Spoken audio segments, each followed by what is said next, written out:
ঈদ উল আজহার পরও দেশের বৈধ পথে প্রবাসী আয় প্রবাহ অব্যাহত রয়েছে। চলতি জুলাই মাসের প্রথম ২৬ দিনে প্রায় ২ বিলিয়ন মার্কিন ডলার সমপরিমাণ রেমিটেন্স এসেছে, যা গত বছরের একই সময়ের তুলনায় ২৪% বেশি।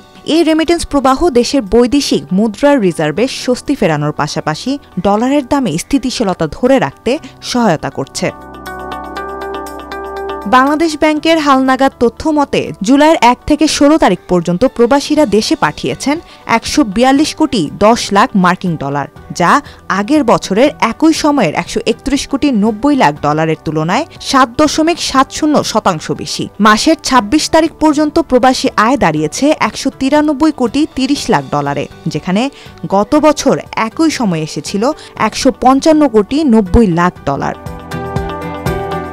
২০২৪-২৫ অর্থবছর শেষে মোট বৈধ পথে প্রবাসী আয় এসেছে ৩০.০৪ বিলিয়ন মার্কিন ডলার বা ৩,০০৪ কোটি ডলার, যা দেশের ইতিহাসে সর্বোচ্চ।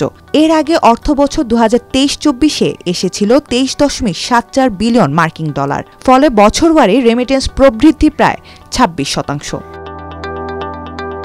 প্রবাসী আয় ও রপ্তানি বাড়ায় ডলারের বিপরীতে চাপ কমছে। আমদানি ব্যয় তুলনামূলকভাবে কম থাকায় মুদ্রা বাজারে ডলারের চাহিদা কমে এসেছে। এতে ডলারের দাম কিছুটা হ্রাস পেতে শুরু করলেও বাংলাদেশ ব্যাংক নিলামের মাধ্যমে আবারও বাণিজ্যিক ব্যাংক থেকে ডলার কিনে দাম স্থিতিশীল রাখছে।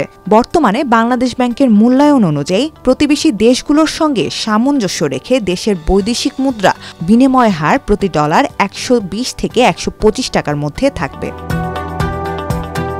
প্রবাসী আয় ও পণ্য রপ্তানির ইতিবাচক ধারা রিজার্ভেও প্রতিফলিত হচ্ছে।